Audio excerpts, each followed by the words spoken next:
4. Lidiar con la adversidad. A veces la desgracia nos golpea.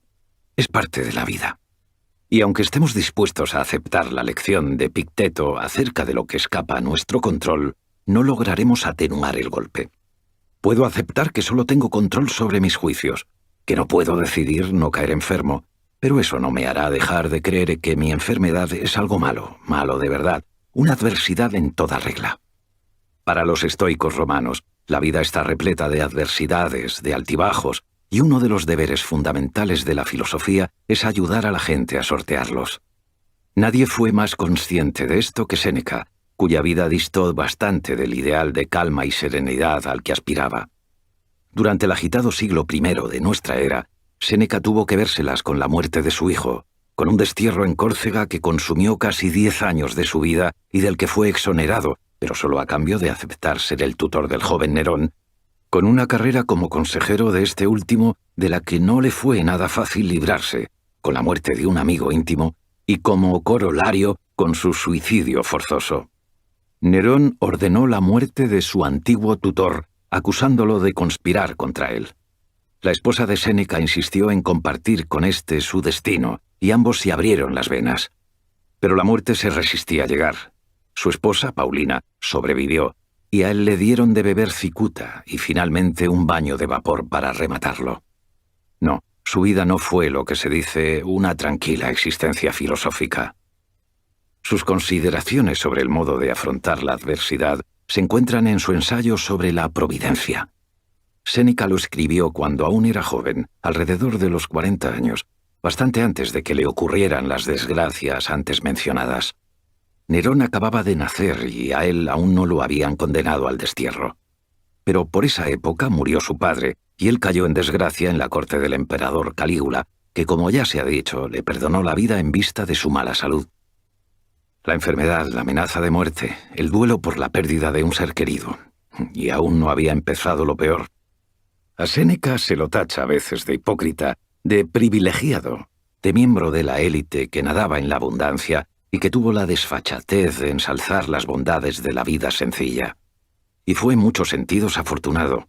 Gozó de oportunidades con las que la inmensa mayoría de sus contemporáneos ni siquiera soñaba, pero también le tocó en suerte su parte de adversidad y pasó mucho tiempo pensando en el modo de lidiar con ella. Su ensayo se centra en la cuestión de por qué sufrimos tanto. Séneca la aborda desde ángulos distintos. En primer lugar, insiste en que lo que nos ocurre no puede ser malo, dado que los acontecimientos externos no son en sí mismo malos ni buenos. Quien no olvide esto, quien lo tenga siempre presente y no se dedique a juzgar a toda prisa, aceptará lo que venga tal como es, sin creer que algo terrible le ha sucedido. Pero Séneca va más lejos aún. No solo cree que no debemos tomar por una desgracia lo que solo lo parece, sino que piensa que debemos acogerla como algo beneficioso. Para los buenos, dice, la adversidad es un entrenamiento. Séneca traza una analogía con un luchador que se beneficia de enfrentarse a rivales duros y que se atrofia y pierde sus habilidades si los desafíos a los que se enfrenta son de poca monta. El luchador solo pone a prueba su habilidad cuando pelea con un verdadero adversario, y un combate difícil no es más que un entrenamiento para desarrollar sus capacidades. Las adversidades de la vida funcionan de un modo parecido. Nos permiten desplegar nuestras virtudes y las curten para que mejoremos. Si lo vemos así, estaremos encantados de recibir la adversidad cuando se presente. Séneca también traza una analogía con los soldados, echando mano para ello de un buen número de ejemplos históricos. Igual que un general solo enviará a sus mejores soldados a las batallas más difíciles, la divinidad envía sus desafíos más duros a los individuos más dignos de ellos. Experimentar la adversidad es un indicio, pues, de tener un carácter virtuoso. El exceso de buena fortuna, en cambio, es realmente dañino. ¿Cuándo nos vamos a poner a prueba si nunca experimentamos dificultades? ¿Cómo vamos a desarrollar las virtudes de la paciencia, el coraje o la resistencia si todo marcha siempre bien? No hay peor suerte, dice Séneca, que el lujo y la riqueza inagotables, que nos convierten en seres perezosos, autocomplacientes, ingratos e insaciables. Y eso sí que es una auténtica desgracia. Por el contrario, Cualquier adversidad que la vida nos traiga será siempre una oportunidad de aprender algo de nosotros mismos y de mejorar nuestro carácter.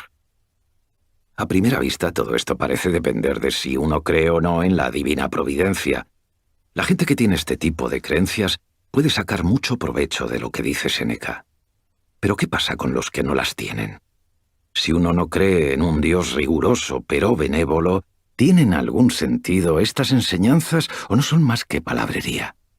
Podríamos preguntarnos también si el propio Séneca creía en un Dios así. Cuando escribió su ensayo en el año 30 de nuestra era, el cristianismo apenas había echado a andar. Y aunque en la Edad Media circuló un epistolario entre Séneca y San Pablo, hoy en día nadie duda de su falsedad, y se considera muy improbable que el filósofo romano tuviese noticia de la recién nacida religión. Su Dios es el de los estoicos, el que se identifica con el principio racional que anima la naturaleza. No una persona, sino más bien un principio físico que es la causa del orden y la organización del mundo natural. Volveremos sobre esto en el próximo capítulo. Cuando Séneca habla de la voluntad de Dios, se refiere, pues, a este principio de organización que los estoicos identificaban con el destino, y que era, tal como Cicerón afirmaba, un destino dependiente de las leyes de la física y no una superstición. ¿Hasta qué punto, teniendo en cuenta esto, debemos interpretar al pie de la letra esta concepción senequista de un padre riguroso que nos pone a prueba? Sin entrar a debatir sobre las creencias teológicas del propio Séneca, hay un modo de abordar su concepción de la adversidad independiente de lo que uno crea o deje de creer en materia religiosa. Tanto si uno cree en una divinidad benevolente como en el orden panteísta o en el caos, depende enteramente de nosotros interpretar lo que nos ocurre como un desastre o como una oportunidad. Que te despidan del trabajo, ¿es una calamidad o una ocasión para emprender algo nuevo? Aunque cosas como esta sin duda son un desafío, nadie pretende fingir lo contrario y hacer como si se pudieran ignorar las consecuencias prácticas de algo así. Uno puede elegir verlas como un golpe terrible o como un acicate. Depende enteramente de nosotros.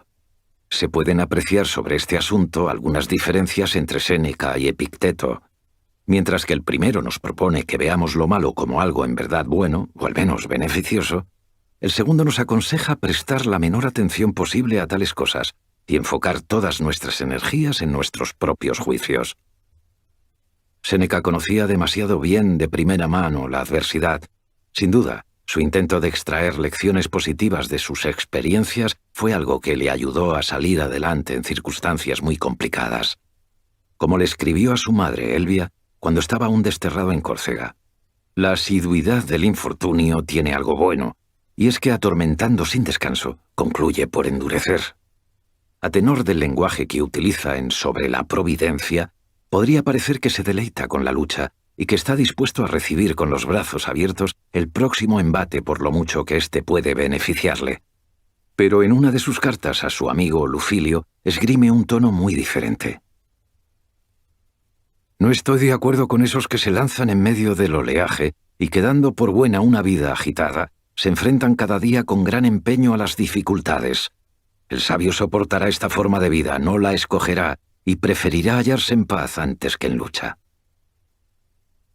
Nadie en su sano juicio va en busca de la adversidad, por muy útiles que puedan ser las lecciones que saquemos de ella. Pero desarrollar nuestra capacidad de hacerle frente cuando se presente, porque se presentará, seguro, solo puede ser ventajoso para nosotros. A aquellos que no la esperan les golpea de lleno, viene a decir Séneca en la carta a su madre, pero quienes están preparados para enfrentarse a ella podrán superarla con mucha más facilidad. Esta misma idea la desarrolla en otra de sus consolaciones, la dirigida a Marcia, una amiga sumida en la pena, incapaz de superar su duelo tras perder 3 años atrás a su hijo. El tiempo natural del luto ya había pasado, y la aflicción se había convertido en un hábito mental dañino y enervante. Era el momento de intervenir. La parte más interesante de la respuesta de Séneca a la situación de su amiga es aquella en la que le habla de la previsión de los males futuros. Algunos estoicos antiguos, como Crisipo, defendían esta práctica, que consiste en reflexionar sobre las posibles desgracias y representárselas. Así se estará mejor preparado para afrontarlas si llegan a suceder. El problema de Marcia, indica Séneca, es que nunca había reflexionado adecuadamente sobre la posibilidad de que su hijo muriera, a pesar de saber que todos estamos destinados a la muerte desde el mismo momento en que venimos al mundo.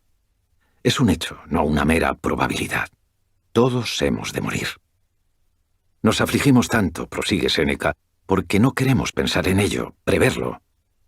Todo el tiempo vemos cómo la muerte y la desgracia afectan a los demás, especialmente en nuestra época hiperconectada. Pero casi nunca nos paramos a pensar en cómo responderíamos nosotros ante las mismas circunstancias. Séneca le dice a Marcia y a nosotros unas cuantas cosas que preferiríamos no oír. Todos somos vulnerables. Nuestros seres queridos morirán, nadie puede impedirlo, y además podría suceder en cualquier momento. La prosperidad y la seguridad que creemos haber conseguido nos las pueden arrebatar de un plumazo fuerzas que escapan a nuestro control. Incluso cuando creemos que las cosas se han puesto realmente feas, pueden empeorar. ¿Hasta qué punto estamos preparados para salir adelante si la fortuna nos da la espalda?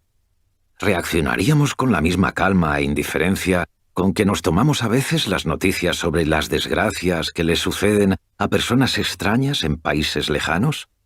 En tales casos nos limitamos a reconocer que el sufrimiento forma parte de la vida, que es algo lamentable, sí, pero inevitable.